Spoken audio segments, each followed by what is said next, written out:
Olá, queridos, a graça e a paz. Então, estamos aqui hoje dando continuidade à última aula. Nós dividimos essa aula em dois momentos. A aula anterior e essa, nós estaremos tratando do mesmo tema, que é o maior de todos os avivalistas, Jesus Cristo de Nazaré. Ele é o nosso modelo de avivalista. Falamos um pouco na aula anterior sobre o contexto cultural, social, espiritual, e começamos a falar logo no final dessa aula, que é a parte número 1 da aula de hoje. Essa aula de hoje seria a número 2, de Mateus capítulo 16, versículo 13, e nós iremos até o 19. Então está escrito assim: chegando Jesus à região de Cesareia de Filipe, perguntou aos seus discípulos: quem os outros dizem que o Filho do Homem é? Jesus estava com baixa autoestima, estava com insegurança? Não, muito pelo contrário. Jesus ele havia advertido os seus discípulos que haveria de passar por uma região em que os fariseus iriam, por meio de palavras, lançar um fermento em que poderia levedar toda a massa, né? Então veja o poder de uma ideia, veja o poder de uma palavra, veja o poder daquilo que pode ser liberado como uma seta, um dado inflamado. Então Jesus sabe do poder de uma palavra, e a Bíblia é muito clara quando diz que as más conversações corrompem os bons costumes.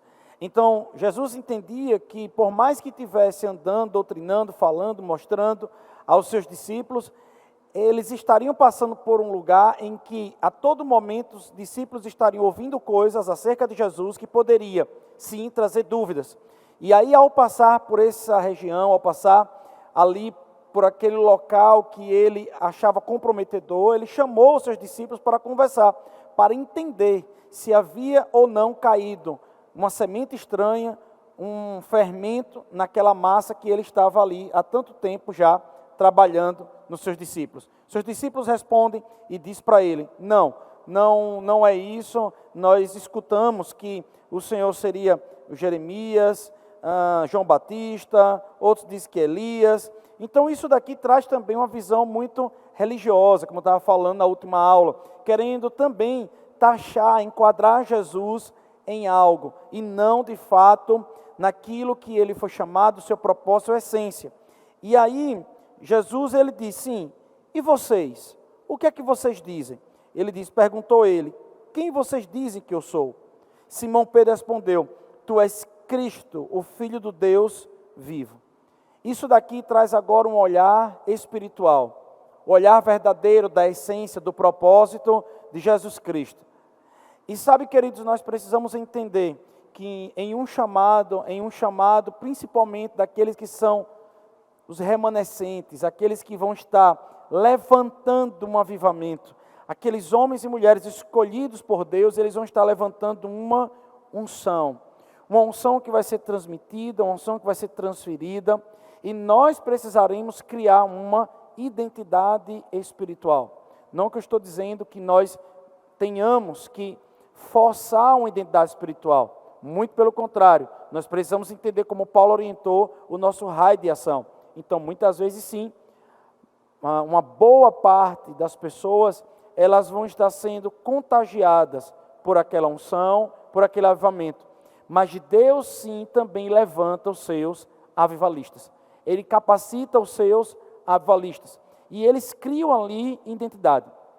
E é muito importante, nós precisamos entender que Deus, ele se manifestou. Deus tem uma manifestação poderosa, como eu falei também, na sua multiforme manifestação, como a Bíblia diz, por meio da graça através da igreja. A palavra multiforme é a palavra grega poikilos, e essa palavra quer dizer multifacetária multifacetária manifestação de Deus. Então Deus, ele é infinito, e sua capacidade de manifestação também é infinita. Sendo assim, queridos, nós precisamos ter muito cuidado, porque o maior de todos os avivamentos será um avivamento que irá tocar, irá conjugar o corpo de Cristo. E o corpo de Cristo não é feito só de orelha, de nariz, né, de boca, não, é um conjunto. E a Bíblia nos assemelha a esse conjunto, ao corpo de Cristo. Sendo assim, cada avivalista, cada avivamento vai trazer à tona algo, e a junção desses avivamentos irá trazer um grande e glorioso avivamento aqui na terra. Sabe, então, Jesus, ele está se manifestando ali, na sua identidade, eu sou Jesus, o Cristo. E isso é muito importante, que nós possamos entender para o que nós fomos chamados. Sabe, nós precisamos compreender isso. Às vezes, querido, você tem um chamado pastoral, mas você tem um chamado pastoral para presidir uma igreja. Às vezes você tem um chamado pastoral para ser um pastor auxiliar de jovens, e você vai trazer um avivamento ali dentro dos jovens. Então não é só o dom ministerial, mas é o seu raio de ação, como Paulo ele fala. Às vezes você tem um chamado apostólico, mas às vezes você tem um chamado apostólico para o interior, para levantar obras no interior. Então precisamos entender para que Deus nos chamou aqui na terra, dentro do dom e do chamado ministerial. Às vezes até você tem um chamado do Ministério de Socorros. Então você tem um chamado do Ministério de Socorros para a igreja de criança, ou para o departamento infantil, seja lá como você achar melhor. Então você vai levantar um avivamento ali dentro das crianças.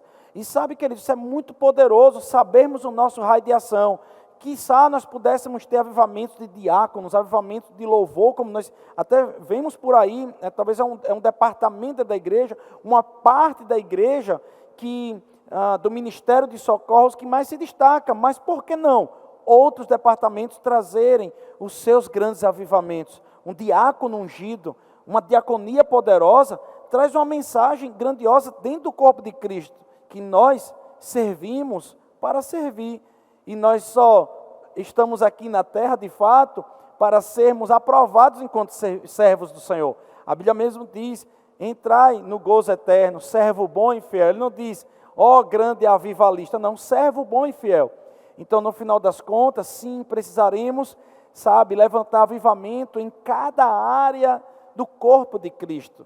Tá? A Bíblia diz que ele estará levando consigo uma noiva sem mácula, sem ruga, uma noiva adornada. Então ela vai estar brilhando, né? Ela vai estar linda ali. Então cada parte dela está sendo cuidada. Quando foi falado isso, querido, de uma riqueza de detalhe poderoso. Imagine, por exemplo, uma igreja que está sendo comparada a uma noiva, e a noiva, ela tem ali o seu dia de noiva, cuida dos pedacinhos da unha, né? Da carnezinha da unha ali, a boca, a maquiagem, os olhos, o cabelo, né, a roupa, cada detalhe, não esquece nenhum detalhe da noiva para o casamento e a noite de núpcias. Então, querido, deixa eu dizer algo para você, bem assim é Jesus, está olhando para a sua igreja, para cada área, para cada detalhe, para que nós possamos sim, como uma noiva sem mácula, sem rugas, como uma noiva adornada, estarmos preparados para o grande dia, né, para o arrebatamento. Então Jesus, ele chega aqui e diz o seguinte, ele continua, respondeu Jesus, feliz é você, Simão, filho de Jonas, porque isto não lhe foi revelado por carne ou sangue, mas por meu Pai que está nos céus. Pois também eu te digo que tu és Pedro, e sobre esta pedra edificarei a minha igreja, e as portas do inferno não prevalecerão contra ela. E aí você provavelmente já sabe da tradução desse versículo, mas eu queria chamar talvez a atenção para algumas coisas por conta daquilo que nós estamos tentando trazer aqui quanto a Jesus e o avivamento. Então, na ótica agora do avivamento. A Bíblia diz que Pedro é a palavra Petrus, que quer dizer pequena pedra. E aí Jesus aponta para ele, esta, né? Nós sabemos que no português, esta, essa, aquela. Então Jesus está apontando para ele mesmo. E ele diz, sobre esta Petra, Petrus, Pedro, Petra, ele apontando para ele, para Jesus. E Petra quer dizer grande pedra. Então o que é que Jesus está dizendo? Pedro, tu és uma pequena pedra, e sobre esta grande pedra, que sou eu, edificarei a minha eclésia.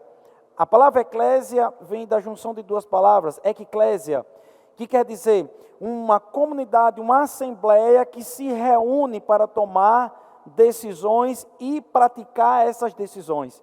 Né? É bem engraçado, uma palavra que quer dizer tanta coisa, mas é isso. E sabe, Jesus, ele foi pontual quando ele utilizou essa referência. Quando Jesus utilizou essa referência, ele estava arrancando da cultura greco-romana um conceito. Nós sabemos, querido, que Jesus era Deus encarnado aqui na terra. Jesus continha nele a palavra. Jesus era de verdade o Logos de Deus andando na terra, revelando esse Logos através das suas palavras e das suas atitudes. Então Jesus, ele estava ali o tempo todo tentando, se esforçando, trazer significado para coisas poderosas no reino espiritual. Sendo assim, ele estava apontando para o que seria a igreja. Ele estava buscando uma analogia, ele estava buscando algo que pudesse demonstrar poderosamente aquilo que no coração dele era para ser a igreja.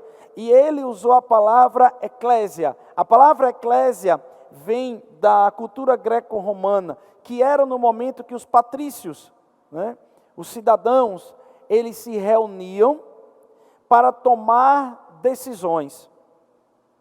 Uma das coisas que foi de maior importância da cultura greco-romana, que o Ocidente ele absorveu, e muitos países também do Oriente, foi a democracia. A democracia ela veio e ela praticamente é hoje, é o que se diz que foi a maior invenção greco-romana que nós temos até os dias de hoje. Então, o que acontecia na eclésia? A eclésia era uma junção de pessoas dentro daquela comunidade. Então imagina aí uma cidade. Então naquela cidade, os patrícios ou os cidadãos, eles se reuniam e tomavam ali uma decisão.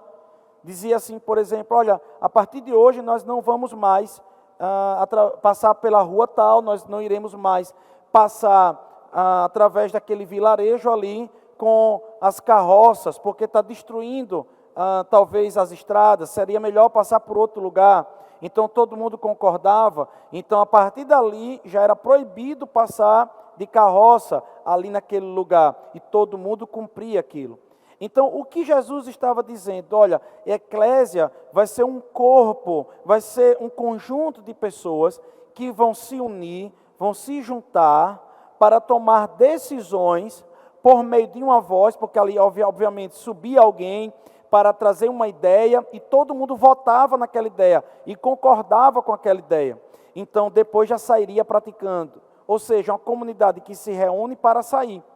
Então, a visão da igreja, por parte de Jesus, a visão da sua noiva, não era para ser uma comunidade de pessoas que só estaria entrando na igreja, por assim dizer, no templo, no templo físico, em que juntariam ali 50, 60, 1.000, 2.000 pessoas, assistiam um culto, todo mundo louvava, adorava, e aquilo morria naquele lugar. Não, em que as pessoas sairiam dizendo, meu Deus, que culto maravilhoso, olha que culto bom, olha que culto legal, recebi muito hoje. E parece que quando sai da porta da igreja acontece uma amnésia. John Wesley chamava isso de assentimento mental. São pessoas que concordam, mas que não praticam. A Bíblia vai falar sobre os solos, Aquela pessoa que recebeu com alegria, mas logo que vê a pressão, ela se deixa perder aquela semente. Então, querido, deixa eu falar algo para você. Essa nunca foi a ideia de Jesus, em que a eclésia seria um lugar animado por um momento, mas que não ocasionasse impacto, transformação em uma cidade. Então é por isso que está muito em voga de uma igreja com propósito, ou uma igreja relevante. Existe hoje esses dois termos sendo bastante usados, e eu concordo com esses termos. A igreja tem que ter um propósito e a igreja tem que ser relevante. A igreja, ela precisa ser uma comunidade que se reúne, mas para sair tomada decisão por meio da unção, por meio da voz do Espírito Santo, por meio da direção de Deus que comunicou um espírito, aquele espírito concordou, aquele espírito recebeu e ali sai praticando. Nós não podemos permitir que os nossos cultos se tornem cultos apenas formais, né? Então, o que que acontece? Nós sabemos da história, nós vamos falar na próxima aula, nós já vamos começar a falar dos avivalistas na próxima aula. E nós vamos ver nas próximas aulas homens que tomavam decisões e saíam com aquelas decisões e impactava toda uma cidade, toda uma comunidade. Sabe, igual aquela mulher samaritana, ela recebeu uma instrução de Jesus acerca de uma água que haveria de cair nela, dentro dela, e seria uma fonte para jorrar para a vida eterna. Aquela mulher recebe aquela instrução, aquela mulher se deixa ser amada por Deus, e aquela mulher agora se torna uma fonte, ela agora vai impactar toda uma cidade. Uma mulher que não era nada, ela se torna agora uma influenciadora. Querido, deixa eu dizer algo para você, é para isso que nós fomos chamados. Então Jesus, ele estava querendo dizer o seguinte: olha, é sobre mim, é sobre a minha forma, é sobre o meu jeito, é sobre o meu modus operandi, é sobre a minha pessoa, é sobre o meu caráter, é sobre a minha forma de me conduzir, é sobre a minha forma de andar, que nós estaremos construindo a eclésia.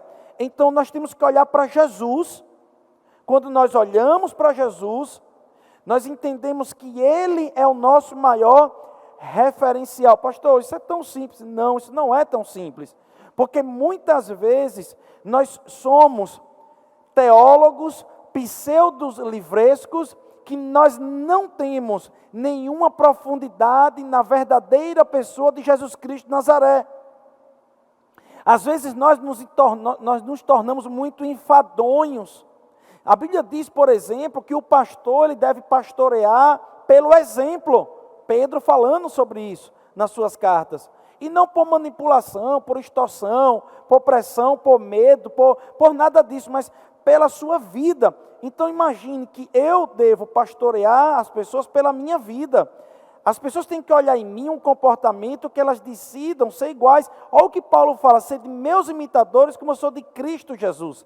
Sabe, querido, em Atos capítulo 1, versículo 1, ele diz o seguinte: estou escrevendo o primeiro tratado, ó Teófilo, não só daquilo que Jesus fez, mas ensinou. Qual é a sequência? Fazer e ensinar, fazer e ensinar. Sendo assim, um avivamento, ele vem por um comportamento. Os remanescentes, os homens de Deus, eles serão usados poderosamente, querido, pelas suas atitudes, naquilo que ele foi chamado, mas num todo, cada um vai ser uma peça diferente.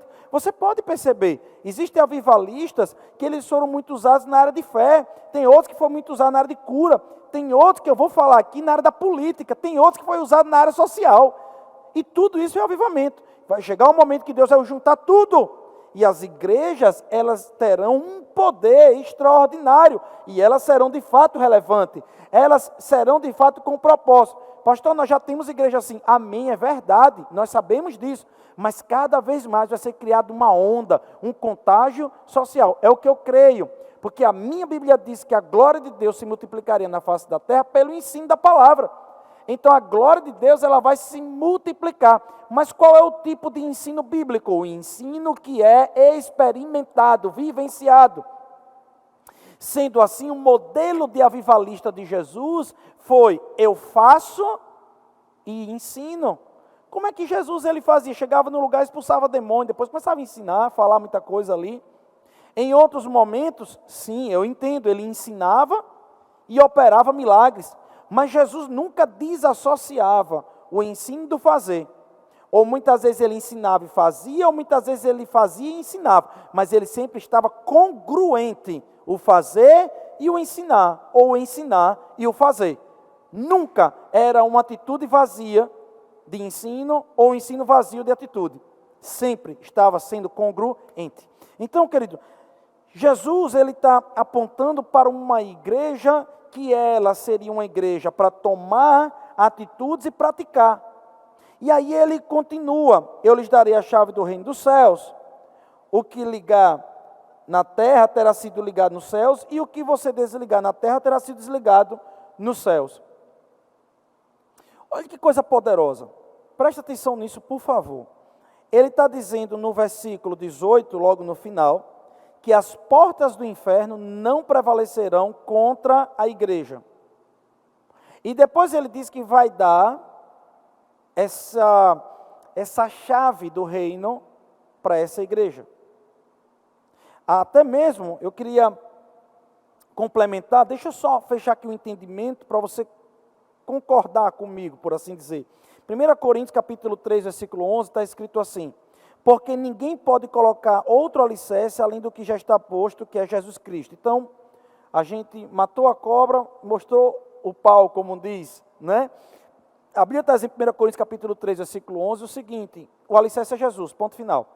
Então, se havia alguma dúvida na interpretação acima, então não tem mais dúvida quando você lê 1 Coríntios capítulo 3, versículo 11. O alicerce é Jesus, não é Pedro.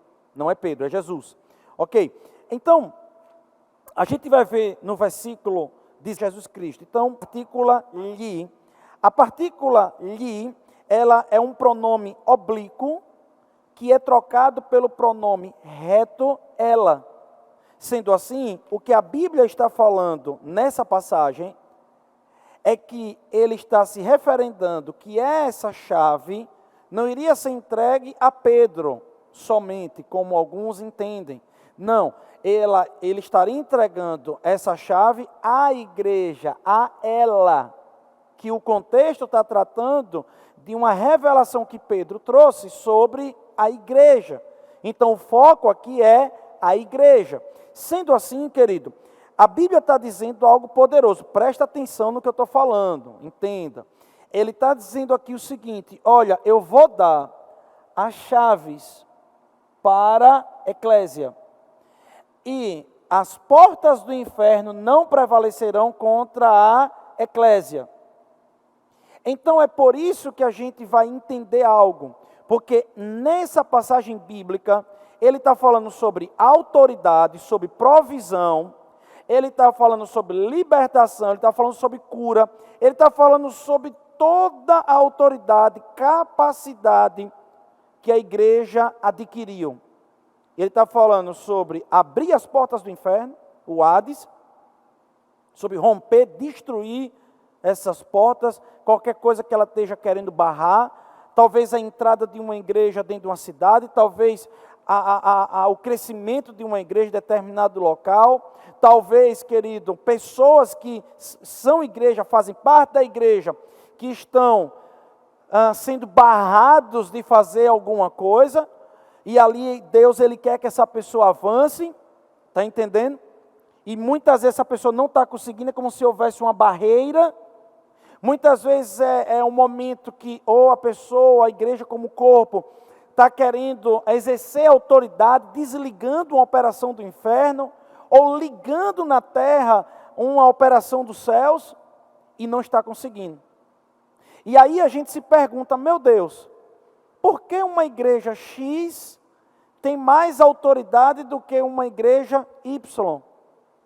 Porque parece que na igreja X, quando as pessoas falam a palavra, declaram a palavra, parece que as coisas acontecem, e parece que em outra igreja, um outro tipo de crente, ou um outro tipo, sabe, não sei se a palavra tipo de crente seria a melhor palavra, bote a mão no que eu estou falando, mas o irmão é salvo, o irmão é crente, se morresse agora ia para o céu, mas parece que ele não consegue exercer autoridade, parece que ele não tem autoridade naquela situação. Então, querido, nós vamos entender que esse versículo fala de um direito e de uma execução do direito. Ele está dizendo que a igreja, enquanto corpo de Cristo, tem os direitos. Quantas vezes a gente vem para a igreja, o pastor ele chega lá, o pregador diz: olha, você tem direito disso, direito daquilo, você tem direito à cura, você tem direito à provisão, você tem direito a prosperar, você tem direito a avançar, você tem autoridade no nome de Jesus.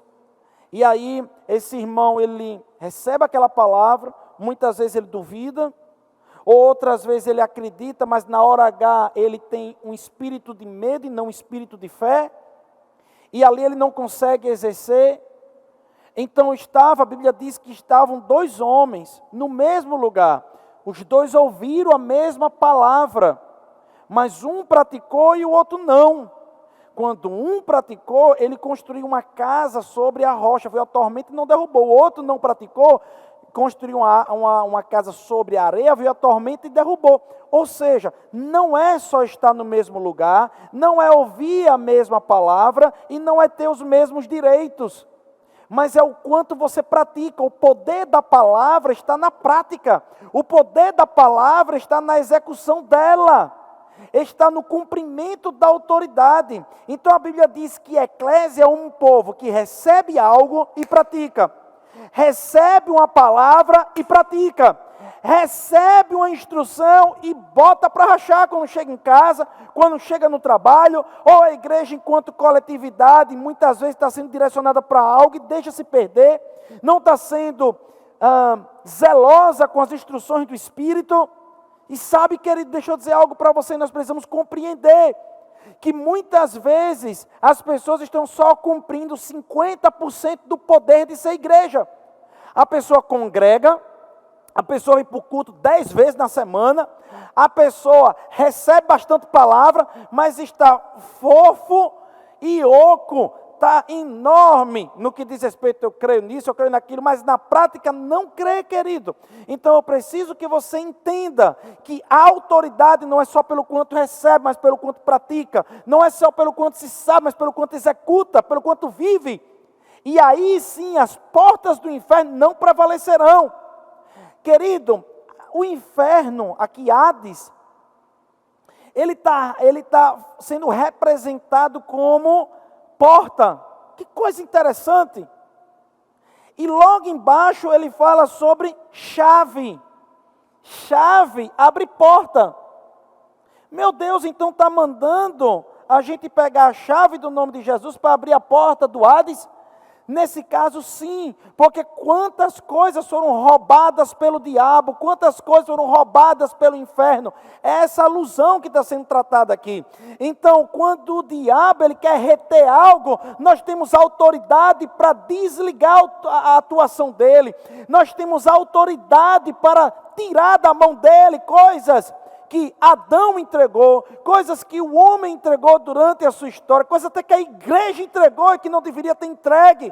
Nós temos autoridade sobre uma cidade, nós temos autoridade sobre a política, nós temos autoridade sobre o globo terrestre, mas nós precisaremos usar a chave, a autoridade e o posicionamento para podermos avançar como igreja. Aleluia! Então, irmãos, Jesus ele ensina sobre isso. E eu queria continuar falando para você, se Jesus é o alicerce, então, quando a gente olha o alicerce quadrado, nós só poderemos construir uma estrutura quadrada. Se o alicerce ele é redondo, nós temos que construir uma estrutura redonda. Então, quais são as pedras que formam o alicerce Jesus? Ou as partes da rocha que é Jesus? Então, em Lucas capítulo 4, versículo 14, está aqui os 5 principais propósitos do ministério de Cristo. E diz o seguinte: Jesus voltou da Galileia no poder do Espírito, e por toda aquela região se espalhou a sua fama. Ensinava nas sinagogas e todos elogiavam. Aqui mostra que Jesus tinha acesso ao ensino. Ele cumpria um ministério dentro das sinagogas, dentro do judaísmo. 16, ele foi a Nazaré, onde havia sido criado, e no dia de sábado entrou na sinagoga, como era do seu costume. Como era do seu costume. Tem pessoas que se acham mais espirituais do que Jesus, eles não gostam de congregar. Jesus, ele como de costume, ia congregar. E eu paro para pensar aqui uma coisa, eu sempre gosto de falar isso, porque eu acho muito interessante. Jesus, o verbo que se fez carne, a palavra revelada, ele diz para Satanás: eu lhe vi quando você caiu como um raio. Jesus, que por meio dele todas as coisas foram feitas, como diz João. A vida e a luz estavam dentro dele, meu Deus. Jesus, que era o cumprimento das profecias, a substância. Jesus, que eu poderia ser redundante dizer, que era Jesus, ele ia para a sinagoga, como que de costume. Eu fico imaginando Jesus sentado e ouvindo os pregadores falar sobre ele. Que humildade. Que humildade. Meu irmão, que humildade. Minha irmã, que coisa linda o nosso Jesus era. Ele se sentava, muitas vezes, para ouvir as pessoas falar sobre ele. E quantas coisas ele pode ter ouvido que não eram com tanta revelação assim. E ele estava lá, sempre cumprindo mandamentos. E sabe, ele diz o seguinte, no versículo 17: foi-lhe entregue o livro do profeta Isaías, abriu e encontrou o lugar onde está escrito: o Espírito do Senhor está sobre mim, porque me ungiu para. O Espírito do Senhor está sobre mim, pelo que me ungiu para. Então, a unção, ela tem um propósito. A unção, ela não vem sobre nós, a unção por sobre, ela não vem sobre nós para um deleite nosso somente, ok? A unção vem sobre nós, principalmente para um fim proveitoso. Quando eu digo somente, porque Deus é tão bom, que existem versículos na Bíblia que diz que o boi, durante o seu trabalho, ele não pode ficar com a boca amordaçada. Isso quer dizer que quem opera, se enfada na palavra, é um mestre, um profeta, que ele está cumprindo o chamado ministerial, essa unção por sobre, daqui a pouco a gente vai trabalhar um pouco mais sobre isso, ela vai trazer também benefício para ele. Mas o principal não é essa situação. O principal foco da unção por sobre é alcançar as outras pessoas. Mas como uma consequência, existe um sucesso, como consequência existe dinheiro, como consequência existe portas que se abrem para aquele homem, mas ele precisa entender e compreender, para não cair na síndrome de Lúcifer, que essa luz, essa unção está vindo de Deus, e tudo é para Ele, e tudo é por meio dEle, como diz, são todas as coisas. Então, irmão, que nós nunca venhamos a esquecer disso. Daqui a pouco a gente vai falar um pouco mais sobre essa característica. Então, Jesus, ele está aqui dizendo que o Espírito de Deus ungiu com um propósito. A unção está sobre o homem de Deus e a mulher de Deus para um propósito. Irmão, se nós estamos sendo levantados, tem que ser com esse propósito. Tem que ter um desses elementos aqui. Porque tem pessoas que muitas vezes se levantam e dizem que está se levantando na unção e não tem nenhuma dessas características. Sobre todas, sabe, quando você vai ler a Constituição Federal, existe uma coisa chamada cláusulas pétreas. Então, sobre todas as ideias constitucionais, existem ideias pétreas, são norteadoras.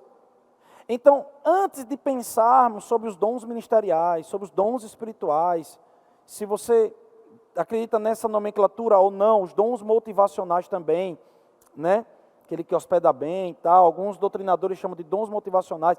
Enfim, antes de você pensar em qualquer dom que está na Bíblia, você tem que entender que a unção, em termos gerais, tem que ter um desses 5 resultados quando ela se levanta. Então, se uma pessoa se diz que está sendo usada por Deus e que está debaixo da unção, o fim proveitoso tem que ter pelo menos um desses 5 aspectos aqui.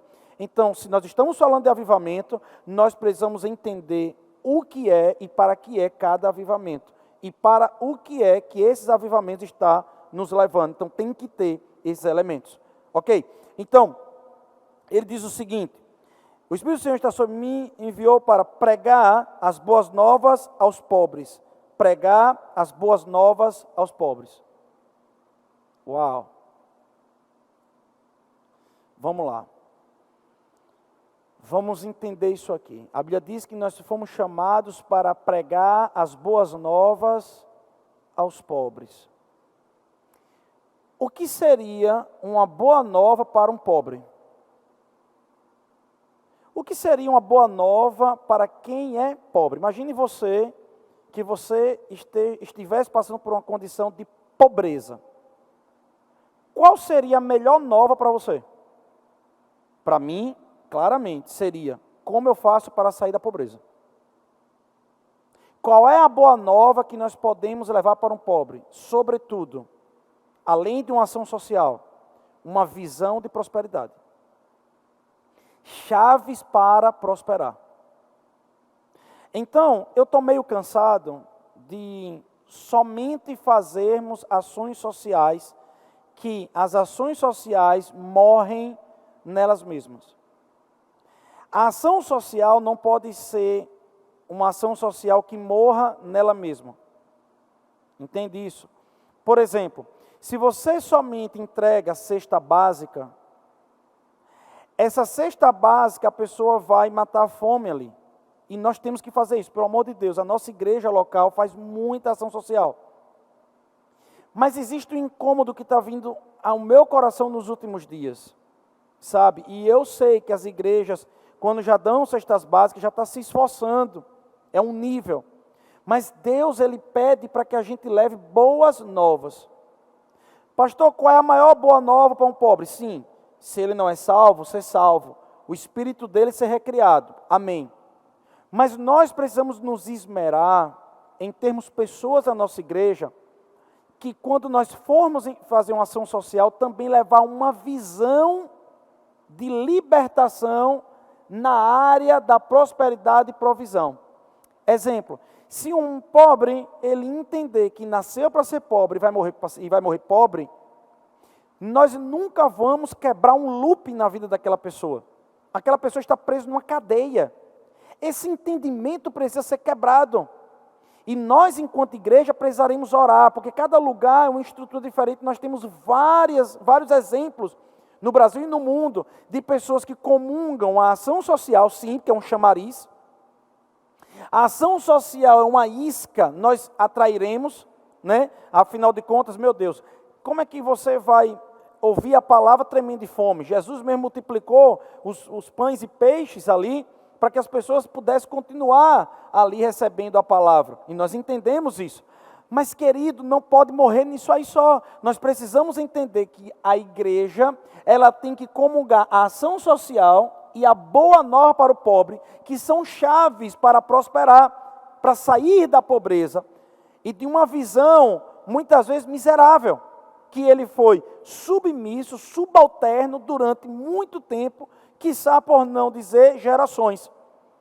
Ele diz o seguinte: ele me enviou para proclamar liberdade aos presos.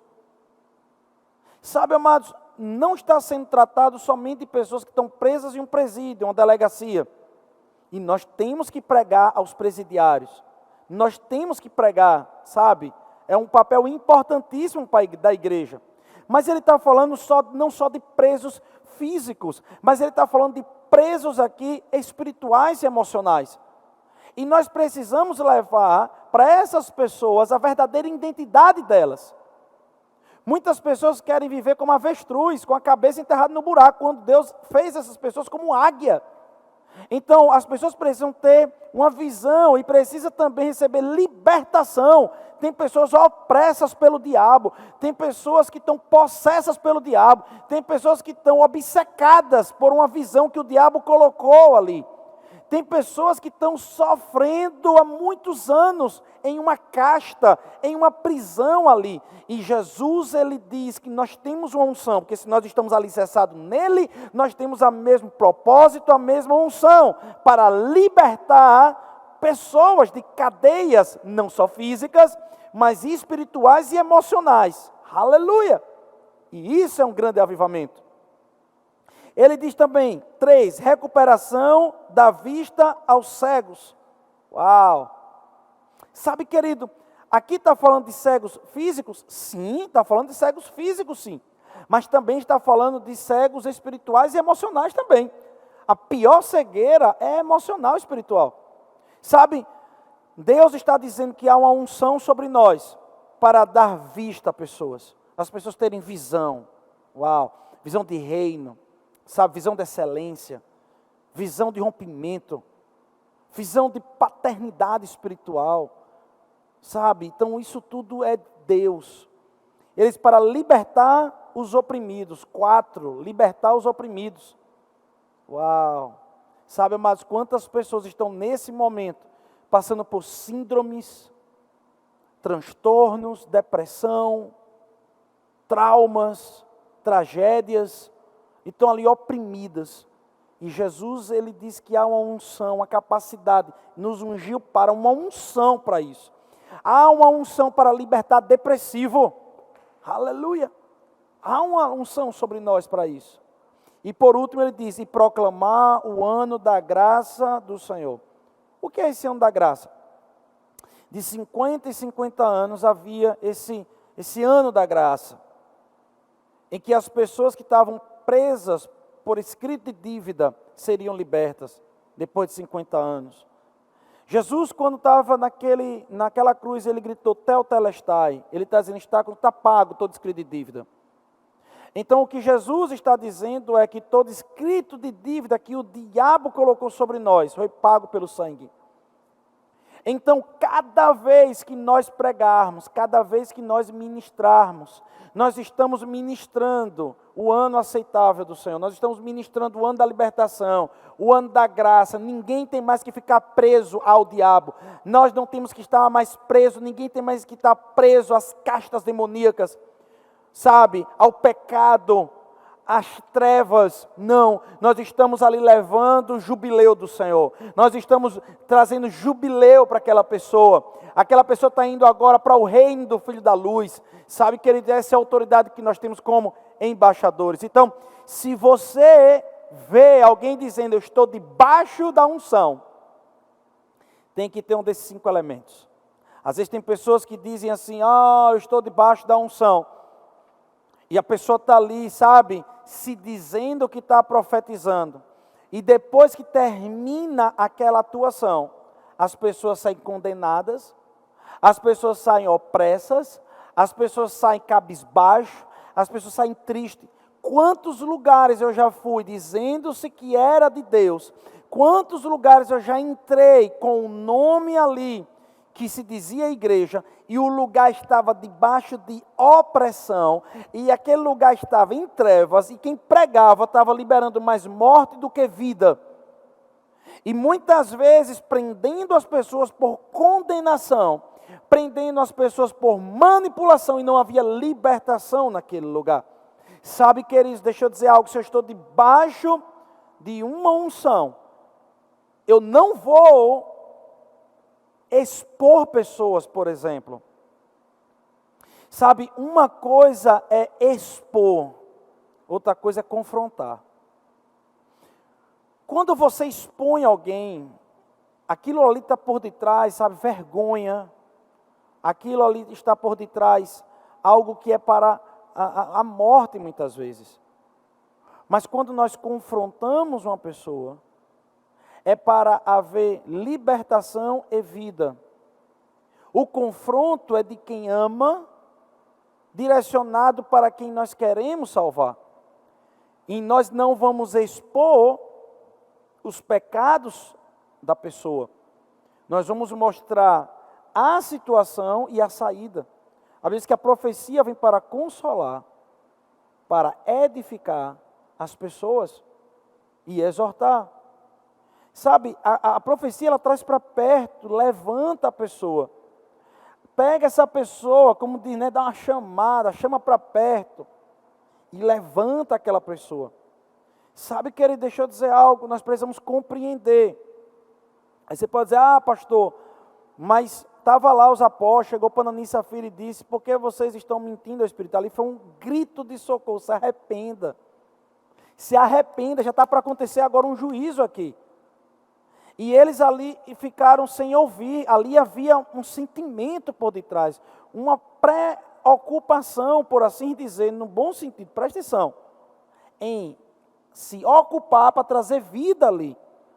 Havia ali os apóstolos que estavam em sentinela para pegar aquela pessoa e dizer, não morre não, rapaz.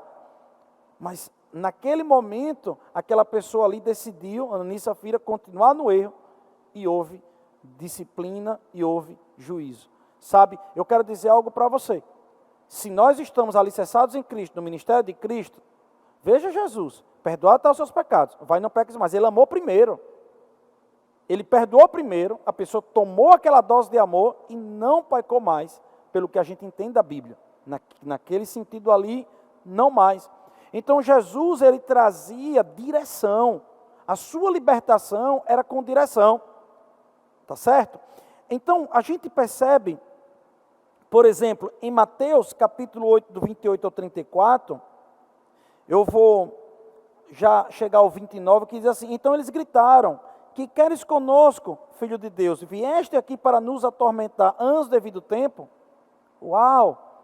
Nós conhecemos essa passagem sobre o endemoniado de Gadara, e nesse momento aqui, a Bíblia diz que os demônios disseram, né, a gente sabe dessa história, coloca a gente lá nos porcos, né, que coisa poderosa essa situação, né, a gente poderia trazer uma pregação só sobre isso, sobre o veículo da palavra, enfim. Mas nesse momento, Jesus, ele é taxado como um atormentador. Quem atormenta é um atormentador. Então, querido, pelo que eu vi aqui nessa passagem, Jesus está indo lá, diante de milhares de demônios possuindo aquela pessoa. E na hora que ele chega lá, aqueles milhares de demônios olham para Jesus e dizem: você veio aqui atormentar a gente antes do tempo. Que tempo é esse? O tempo escatológico, em que esses demônios serão jogados do mar do lago de enxofre. Está entendendo isso? Então, ele está dizendo: você está vindo atormentar a gente antes do tempo. Querido, se nós estamos sendo alicerçados em Cristo, somos o corpo de Cristo, então não é para o diabo atormentar a igreja. Uau!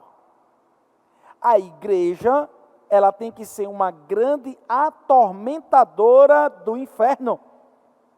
É para o diabo dizer bem assim: rapaz, vamos deixar essa pessoa dormindo aí, não incomoda ela não, porque ela dormindo é mais lucro para a gente. O diabo, ele e os seus demônios, para serem atormentados pela igreja. A Bíblia diz que eles foram colocados como estrado dos nossos pés. Você já viu o que é um estrado? Estrado é um lugar que se coloca sacarias para não pegar umidade. Então, e ele fica ali sendo estressado, né? O estresse, na engenharia a gente sabe o que é estresse, né? Então, é uma pressão que aquele estrado, aquele pilar recebe. Então, o inferno hoje na terra seria para nós estarmos fazendo o inferno de estrado, eles sendo estressados por nós, eles sendo atormentados por nós. É para nós atormentarmos o inferno e não o inferno atormentar a gente. Então, a igreja avivada, o avivalista, ele não está brigando com o diabo, ele está atormentando o inferno. Aleluia! Essa é a nossa posição, essa tem que ser a nossa consciência. Eita, ele chegou. Então agora o diabo e os seus demônios perderam todo aquele investimento naquele lugar. Poxa, nos descobriu aqui mais uma vez, nos descobriu aqui outra vez. Sabe, queridos, é dessa forma que tem que acontecer. Sabe, em Lucas capítulo 11, versículo 21 ao 22, diz assim: quando um homem forte, bem armado, guarda a sua casa, seus bens estão seguros. 22, mas quando alguém mais forte ou mais valente o ataque e o vence, tira-lhe a armadura em que confiava e divide os seus despojos. Uau! Quem é esse primeiro valente? O diabo. O diabo veio, roubou tudo que a humanidade deu para ele através de Adão, e agora veio o segundo valente. Quem é o segundo valente? Que pegou, tirou a armadura, amarrou, foi Jesus. Quando ele desceu lá no inferno, pisou na cabeça da serpente, arrancou a chave do inferno e da morte, e ele deu autoridade sobre todo nome que se nomeia. A igreja pegou o seu nome, que está sobre todo nome que se nomeia, e entregou para a igreja. Então nós temos essa autoridade. Então nós somos valentes. Nós somos mais fortes em Cristo Jesus. Em Cristo Jesus nós somos mais fortes. Então a Bíblia está dizendo, sabe, eu acho interessante, presta atenção nisso, que a história das UPPs, né? Talvez você que é do Rio de Janeiro, que possa estar nos vendo hoje, As UPP, qual foi a ideia das UPPs? Eu me lembro muito bem do dia que estava colocando lá a invasão, né, no Morro da Rocinha e por aí vai, em que, pelo que foi noticiado, houve a junção de Guarda Municipal, Polícia Civil, Rodoviária Federal, Exército, Marinha, Aeronáutica, foi todo mundo, a ABIN, todo mundo estava lá, né? E juntou todas as forças junto lá, cada um com uma operação diferente, para tomar cada pedaço de um morro e colocar ali uma UPP. Então, Jesus, ele foi todo esse exército de um homem só. Jesus foi todo o exército de um homem só. Ele entrou lá, envergonhou o diabo e chamou a gente e disse, pronto, pode assumir aqui. Então nós estamos agora assumindo algo que Jesus já conquistou. E é essa posição que nós precisamos ter, de dizer, diabo, saia, inferno, saia, porque aqui é nosso. Você já perdeu, em nome de Jesus. Respeite, nós estamos chegando. Nós somos luz, e aonde há luz não pode haver trevas. Sabe, e nós podemos ver algo poderoso, e eu quero falar nesse momento sobre profecias que falavam sobre a igreja no Antigo Testamento. E eu queria ler para você algumas profecias bem rápido, já estamos quase chegando no nosso horário, estamos finalizando, vamos finalizar bem essa questão de Jesus, o maior avivalista e o seu perfil. Mas para isso a gente precisa entender, das profecias do Antigo Testamento, existem várias que tratam e falam da igreja. E ele diz o seguinte em Gênesis 22, do 17 ao 18. Esteja certo de que o abençoarei e farei seus descendentes tão numerosos quanto as estrelas do céu e como a areia da praia do mar. Sua descendência conquistará as cidades dos que lhe forem inimigos. E por meio dela todos os povos da terra serão abençoados, porque você me obedeceu. Então havia duas tipologias aqui. Uma, as estrelas do céu. Outra, a areia da terra. Então a areia que estava ali simboliza os judeus. E as estrelas do céu simboliza a igreja. Então, quando nós olhamos essa passagem em Gênesis, prometendo para Abraão a sua descendência, nós sabemos que por meio de Cristo Jesus nós temos a descendência de Abraão, nós também temos a descendência, as promessas de Abraão. Sendo assim, queridos, nós fomos taxados aqui como estrelas do céu, como a parte sobrenatural. Existe uma parte física, que seria areia, mas existe a parte sobrenatural por meio de Cristo Jesus. Em Gênesis 12, versículo 3, diz assim, abençoarei os que abençoarem, amaldiçoarei os que amaldiçoarem, e por meio de você todos os povos da terra serão abençoados. Então nós temos a autoridade, querido, de entrar em um lugar e abençoar aquele lugar. Nós temos a autoridade de chamar o vento de prosperidade, o vento de Deus naquele lugar. Por que eu estou tratando sobre isso? Porque é um avivamento. A igreja, ela foi chamada, não foi somente, pelo amor de Deus, para se acabar na própria igreja. Meu Deus, que igreja poderosa! Mas o que aquela igreja está fazendo na comunidade? O que aquela igreja está fazendo naquela cidade?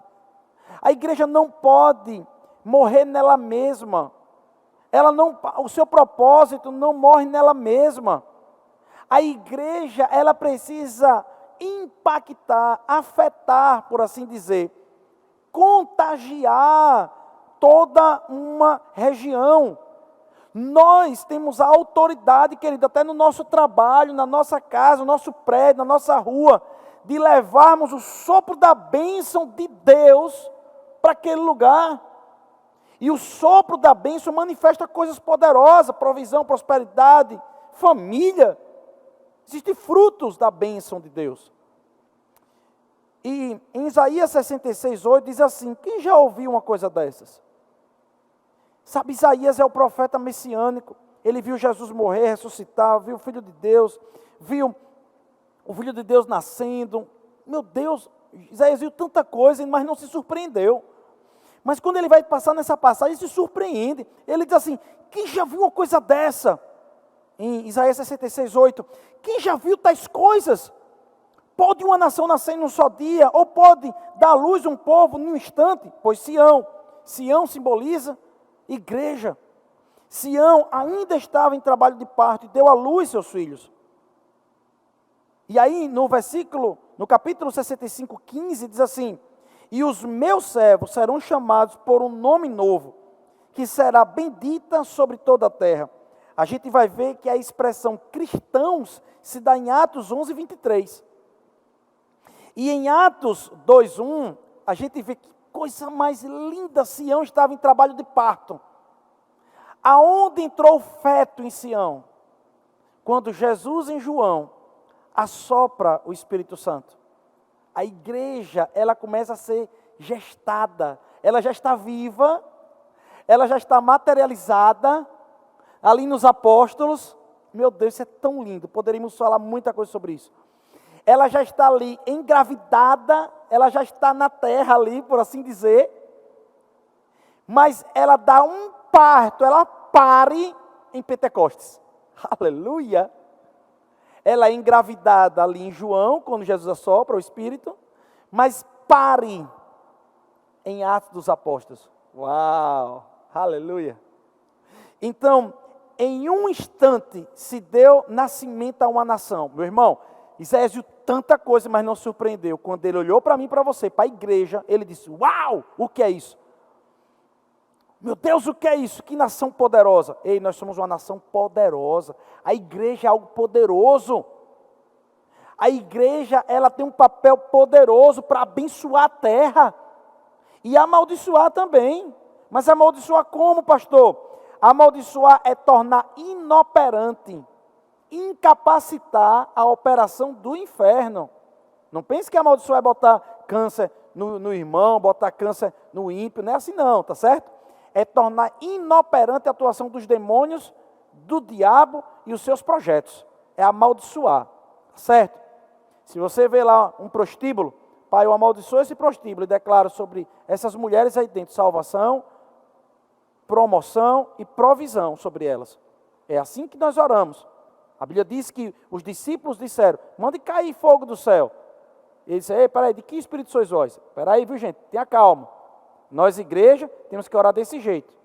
Ah, mas Deus aí... Deus é Deus, meu irmão. Nosso papel como igreja não é, querido, chamar morte, mas chamar vida sobre as pessoas. Tá certo? Lembra que as pessoas que estavam zombando no nascimento ali da igreja, as pessoas estavam zombando: ah, estão embriagados, estão bêbados. Qual foi o juízo de Deus sobre elas? A pregação de Pedro. Em que elas morreram? Não, elas foram salvas. Então, o que eu quero dizer para você é que aquelas pessoas que estão lhe perseguindo, aquelas pessoas que estão zombando da sua fé, elas serão daqui a pouco ganhas por você em amor e pelas suas declarações, e o juízo de Deus sobre elas é que elas vão estar do seu lado, escutando a palavra e crescendo na igreja junto com você. Amém? Aleluia! Então, eu queria finalizar com uma coisa chamada tipologia da igreja no Novo Testamento. Existe algo poderoso, por exemplo, como João Batista. A Bíblia diz que João Batista era a voz do que clama no meio do deserto, que preparava o caminho para o Salvador. Você vai ver isso lá em João, capítulo 1, do versículo 19 ao 23. Então, a igreja aqui na terra é um João Batista. É um João Batista aqui na terra. Nós estamos proclamando a volta de Jesus. Nós estamos proclamando o arrependimento. Mas entenda, pelo amor de Deus, nós estamos proclamando um arrependimento para a vida, gente. Não é para a gente estar, machucando as pessoas. Não é para a gente estar apontando no nariz de ninguém, dizendo que a pessoa está em pecado, que vai para o inferno, entrando na casa das pessoas, amaldiçoando a coisa das pessoas. Não é assim, não. A Bíblia diz que nós seríamos conhecidos pelo amor. O amor atrai. Nós vamos fazer isso, irmãos. É com sabedoria, evangelismo inteligente. Tá certo? Então, quando nós estivermos aqui na terra, por enquanto que estivermos aqui na terra, enquanto igreja, seremos como João Batista, no meio do deserto, levando as pessoas ao arrependimento, à morte da carne e o ressurgimento espiritual. Por fim, eu quero falar só de mais uma tipologia, certo? Para fechar com chave de ouro e o entendimento sobre o grande avivalista que é Jesus Cristo. Em Mateus 2, do versículo 1 ao 2, certo? Nós poderíamos falar sobre várias tipologias, mas eu escolhi essas aqui porque eu acho que tem tudo a ver e pode dar uma resumida. Em Mateus 2, do versículo 1 ao 2, diz assim: tendo, pois, nascido Jesus em Belém da Judeia, no tempo do Herodes, eis que vieram do Oriente a Jerusalém uns magos que perguntavam: 2. Onde está aquele que é nascido do rei dos judeus? Pois do Oriente vimos a sua estrela e viemos adorá-lo. Lembra que nós somos a descendência de Abraão e por meio de Jesus, e que nós somos comparados a estrelas? Há uma tipologia sobre essa estrela aqui. A estrela, querido, que está aqui, ela brilhava e levou os magos até Jesus, para que os magos adorassem a Jesus e não a estrela. Eu vou repetir. A estrela guiou os magos até Jesus, não para que a estrela fosse adorada, mas para que, por meio da sua luz, pudesse encaminhar para aquele que é o autor de toda a luz.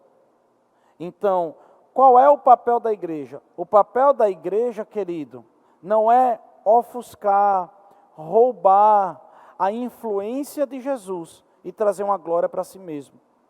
Mas em meio à glória que Deus nos concedeu, sim, também não precisa ter uma falsa humildade, tá certo? Não precisa disso, mas reconhecermos que nós temos uma unção sobre a gente, que Deus nos capacitou, reconhecer que nós somos filhos, somos justiça, somos redimidos, somos santos, é o que nós somos. Somos filhos de Deus, coroa da criação, nós somos muita coisa boa, nação santa, povo escolhido, filho de Deus, amém? Nós somos isso aí, não vamos ficar também desmerecendo o que nós somos isso. Agora nós somos tudo isso para levar as pessoas até Jesus. Que todo esse brilho, que toda essa graça, toda essa beleza que Jesus está derramando em nós, seja para Jesus. Que todos os dons ministeriais, espirituais, motivacionais, talento, capacidade, doutorado, mestrado, PhD, tudo que nós somos aí, né? O empresário, sabe, o seu talento, tudo que você faz, tudo, que a gente sempre se lembre de levar tudo isso aos pés de Jesus, a Ele, para Ele, por Ele, são todas as coisas, irmão. E as pessoas, ao olhar Jesus através de nós, aleluia, as pessoas vão querer ser iguais a Jesus, e as pessoas vão se identificar com Jesus, em que Jesus, como um grande avivalista, levava amor, levava graça, levava coragem, levava rompimento, superação, cura, provisão, libertação, visão. Essas coisas são demonstração de fato, frutos de um verdadeiro avivamento. Sendo assim, querido, nós precisamos compreender o que um avivamento traz. Ah, pastor, um grande avivamento, ele tem que ter muito choro, muito pranto. Amém, querido. Que seja como Hebreus fala, uma tristeza, que seja segundo o coração de Deus para arrependimento. Mas que não seja uma tristeza melancólica, que seja uma tristeza depressiva. Porque, querido, muitas vezes nós estamos levando para as pessoas mais melancolia do que arrependimento. E nós precisamos entender que o Evangelho, ele tem sim sintomas emocionais, mas ele surge de algo espiritual. Então, o verdadeiro arrependimento pode durar um tempo de choro. Amém? Mas ele diz que é para a vida. Então, logo depois tem que haver um avivamento. Aquele choro tem que ter um avivamento, uma alegria, uma explosão. E é sobre isso que nós estaremos tratando já na próxima aula, já trazendo alguns avivalistas já na próxima aula. Que Deus abençoe você na autoridade do nome de Jesus. Compartilhe esse vídeo, dê um sinal aí, sabe? Toca aí no sininho, mostra aí na sua rede social, bate um print, querido, bota lá na sua rede social, para a gente crescer essa comunidade aqui. Nós estamos trazendo um material poderoso para você. Então, se é abençoado, se abençoa você, vai abençoar outras pessoas. Então, multiplique essa ideia e venha fazer parte, junto com sua família, seus amigos. Para a gente é muito importante o crescimento do nosso canal. Em nome de Jesus, amém e amém.